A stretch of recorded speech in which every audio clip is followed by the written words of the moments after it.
All right, welcome into the Gator Report.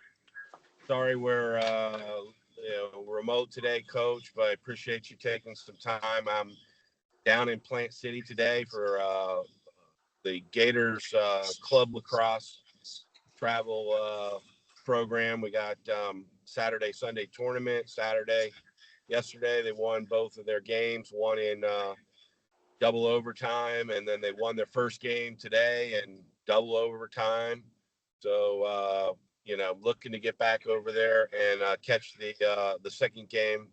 But I appreciate you taking the time to talk to us a little bit about the last couple weeks and this upcoming week. So let's jump right into the Wiregrass game. Speaking of overtime, took it into overtime, and just your chance to reflect on that game and your overall thoughts.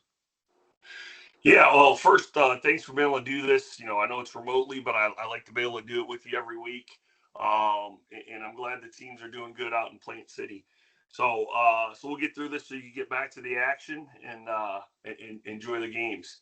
But going back last week, obviously that was a really frustrating with one to lose just because of how close we were, and their build is the best team in Pasco right now. And I told the boys that, all the games that we've been through, the Leesburgs, the Willistons, Zephyr Hills, and all those really talented, tough teams that we've played over the year, it was coming to a head at that one to put us in a position to attack that game. I mean, obviously, Wiregrass, they're playing good football, but, they're pretty stacked with a lot of athletes at each position. And I tell them it doesn't matter about the parts of a team; it's what the group is. And I thought they went out and did a great job and played very physical up front with passion and both sides of the football. We probably lost up an athlete battle here and there as far as just straight skill, height, and weight, but I think they played amazingly as a team. In fact, I think we outgained Wiregrass offensively by about 80 yards. Or something like that. Special teams really didn't affect us. I think it was about even. The turnover battle was about even. And so you can't really, when it's that close, you don't want to make any mistakes. And I think really what it really came down to was right before we went to halftime was we were going to kick a field goal, and then they kept taking penalties and it put us on the 1 inch yard line. And then going for it there, I've kind of relived that a few times. I'm sure the boys have. I mean, you're 4th and inches. Do you take the points and try to kick it, or do you just stuff it in there? And they're a good football team, and the record's the record. But I think we have well coached football boys, and they come after it. And it was just some want to. So and we missed there. So I think that's what it came down to in the regular part of the football game. So obviously that's frustrating because we really would have had them there. And then to take it to overtime, we had our opportunities to get into the end zone and just didn't finish on it. So we took the 3 points, and then that was that. But good on the boys to really out physical them and play hard and fight and put yourself in the position to win the game. And that's kind of how it's gone this season for us. Just, playing very tough teams. But I think, at the end of the year, you kind of say, well, what's the record? And the record's not going to be that great. But I think it takes you a step forward in the program because you're playing on the same level as some of these really good football teams that are in the state. And, could you say, hey, we want to play, a lesser talented team so we could, feel good about being, 9-1, 8-2, whatever. But I think the boys want to be in those kind of games now that, make your heart beat a little bit and challenge them. Yeah. Well, 2 comments on that. So one thing I've learned over time is, as the saying goes, that a good team is greater than the sum of its parts. So I Correct. think that's what you got on that Wiregrass game is like to your point, the matchups might not have been necessarily in our favor, but when you play together truly as a team, you can overcome a lot of that stuff. And so, yeah, you were in it until the end. I think the call that you're talking about, I spoke to a bunch of folks, and everybody kind of agreed that they would have done the same thing. You don't know how those, it's going to be a high scoring game. They're going to be able to score. You want to get 7. You're on the 1-inch line. I don't think anybody, I know you second guess that, as you described, but I think a lot of people would have probably made the same decision, in the moment. Yeah. So, that kind of is what it is. But yeah, played tough in that game, and then you got to flush it and go on to the next. So off to the Wesley Chapel away game there, and just evaluate the team's performance there. Just kind of what you saw in terms of strengths, and maybe some things that you wish they could have done better. So, looking at Chapel, I mean, they have some athletes over there. It's kind of you go play the Wiregrass game where there's a lot of chips on the line, and had we won that, you could be right back in the conversation of playoffs if you win out, and then all of a sudden you lose it, and there's that big letdown. So we prepared all week for that game and ready to go. So then we get to Wesley Chapel. I think the boys I think that one really affected them. Whereas in the past games, as we were going through the season, they're like, well, that was, just a really good football team. We'll bounce back. We'll bounce back. So, we had a little bit lighter of a practice as far as just keeping, spirits up. And then you kind of saw a little bit on the football field. I don't think we were as crisp as we were.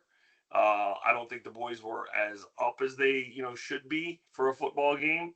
But I mean, at the end of the day, it really didn't matter in that game. We didn't punt at all. We just kept moving the football. And I think, offensively, TJ got his yards. I think he rushed for 167. Chance threw for 222 yards. A couple touchdowns. Rushing touchdown. It was, yeah. Zach Campbell had a huge run. Defensively kept them out for the most part, gave a short field once. They scored kind of some penalties.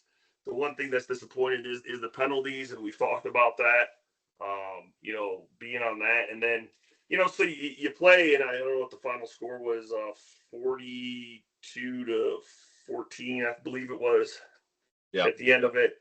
And, and we're excited we won, and but and what I told the boys is when you play those tough teams across the boards, where you're really challenging yourself, like the Wiregrass game and everything, so it's, and then you get into a game, it's 42-14. It's just, a win is a win, and we'll take it. It just, didn't have that same punch at the end of the game because we're, the game was over by the third quarter, so once it got into a running and I'm not taking anything away from Wesley Chapel. That's just how the coins. Maybe on a different night it goes the other direction. I don't know, but to be in a game where like every inch of that football game is going to matter, and we're going to try to get here like the week before. I don't think you get the endorphins or the adrenaline punch that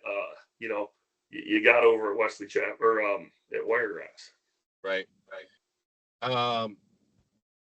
Remind me, the tight end got a couple of plays in there. Lucas Sanders. Sanders, yeah, 32. Yep. Yeah. So is he? What year is he? He's a junior.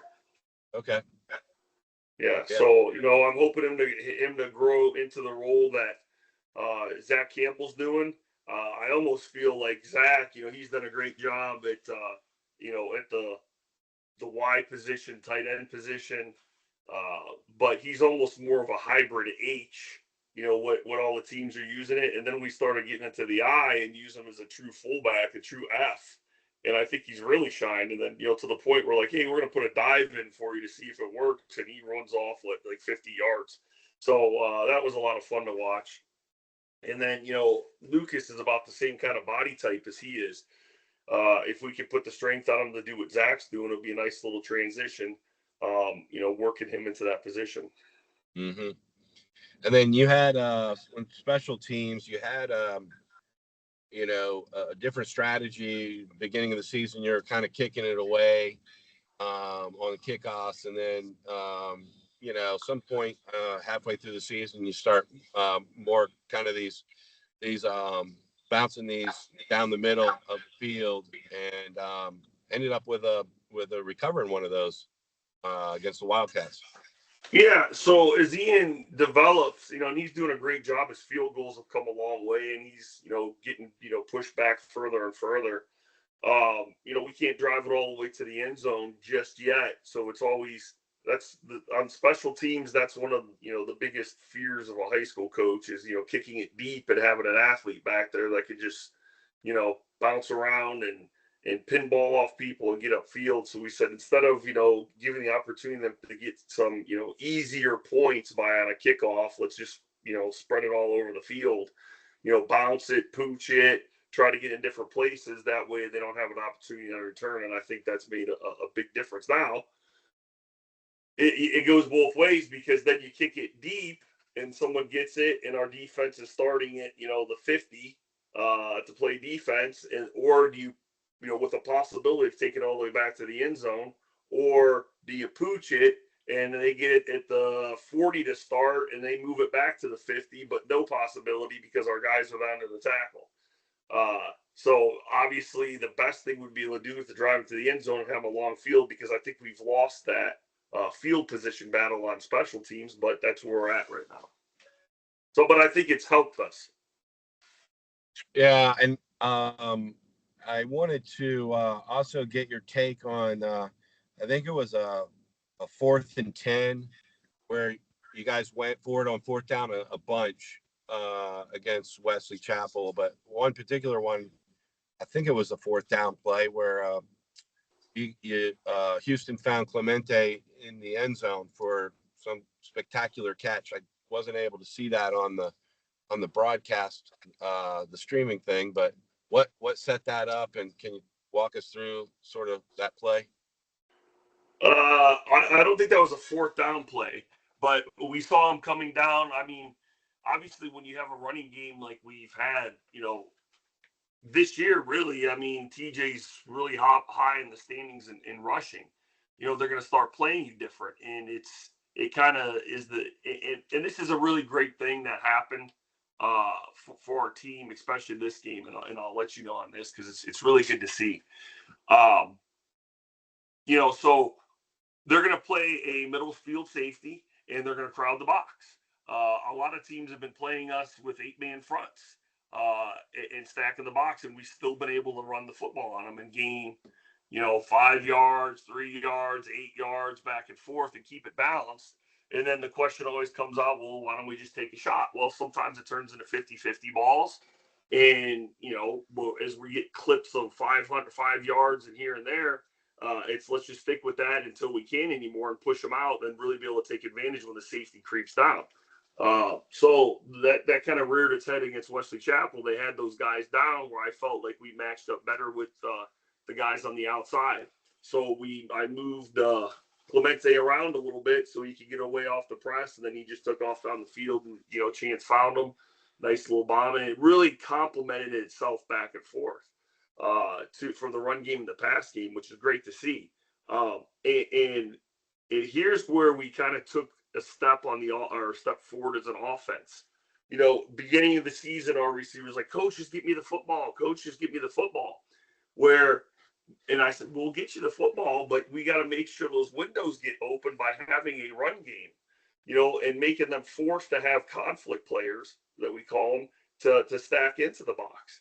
And it's funny because the last 2 games especially, the two receivers come up to me and they say, Coach, let's make sure we're getting this run game open so we can open up the pass game a little bit more.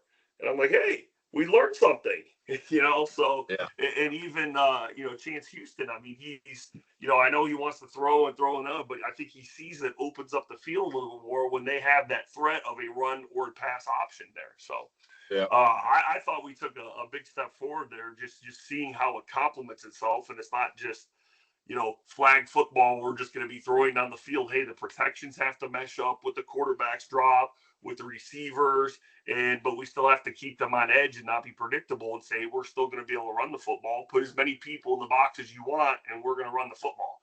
And we're going to take our play action plays to take those big strikes. And I think over the course of this year, you've kind of seen us move. We can still do our spread. We can do our, doubles, formations, but then we can hop into some I and we're still throwing on it. We can hop into some single back and we're still throwing out of it. So a lot of good mixes, and we're kind of finding a little more of an identity of what we can do and what we can be. Awesome. All right. Well, I mean, I think you gave us some good insights and analysis on the last two games.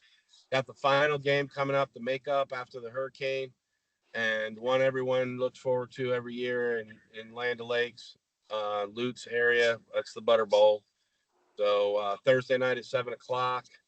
I mean, you're preparing on, I guess we could call this a short week. I don't know. Yeah. Well, I mean, that game plan's been done for a while. Obviously, we'll go back and check it out again and make sure it all matches up. But, again, like I've been saying, when I talk to the media about this game or when we talk, I mean, it's just a shining light for Pasco to have a game, in our area like this, where, it's two rival schools and, we get together and the fans come in and it's a great atmosphere. And I'm glad we didn't move it to that Monday, because that would kind of take away from it a little bit. I wish it was on a Friday, but, Thursday's close enough. I guess we could still get the fanfare. I know the kids or the Booster Club will be selling some shirts in the schools to get that going and hype everybody up. We're going to be doing something for the field, right? So Yep. It'll be kind of a surprise. A lot of great things. I know it's going to be our senior night too. So the boys have been, we had this idea that the seniors go into the classroom and give a shirt to the teacher that made their most impact.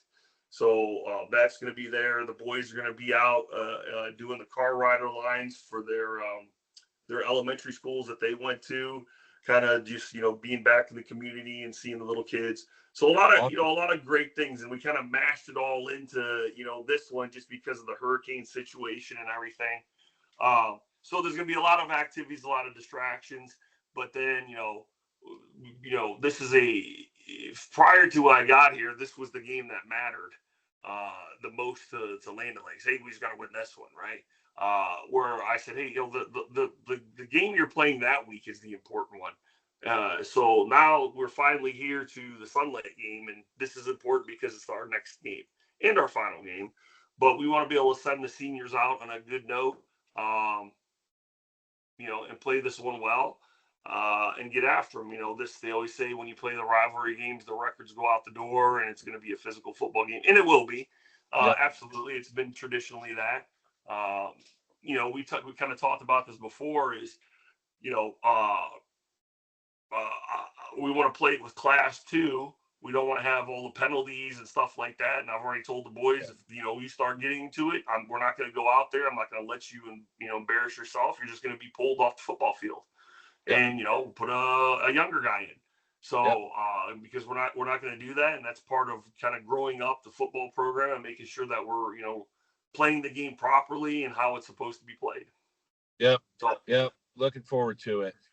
Well, appreciate you, as always, peeling off some time to talk to everybody about the football program, and maybe we can get together after the Butter Bowl, but definitely want to, kind of do the preseason thing next year again, the spring and the and the off-season workouts and stuff. And, looking forward to, I have big expectations based on this season, and, the overall performance, regardless of the record, was really, really good. And we've got a lot of guys returning, sophomores and juniors that played on this team.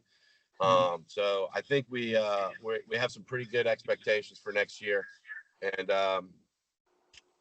again, thanks so much. Yeah, no, I appreciate you doing this, and I think it's hopefully it's a lot of fun for you too. I like talking football, and it's nice to have these little insights for parents and family and friends and just Land O'Lakes supporters.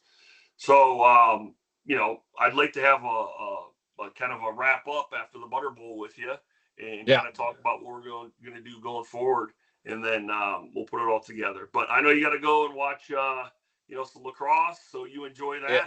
My wife's been texting me. They're up 3-0, so I'm going to head over and catch the last half of the game. All right. Thanks, Coach. Appreciate you. Have a great day. Good luck. You too. Bye-bye.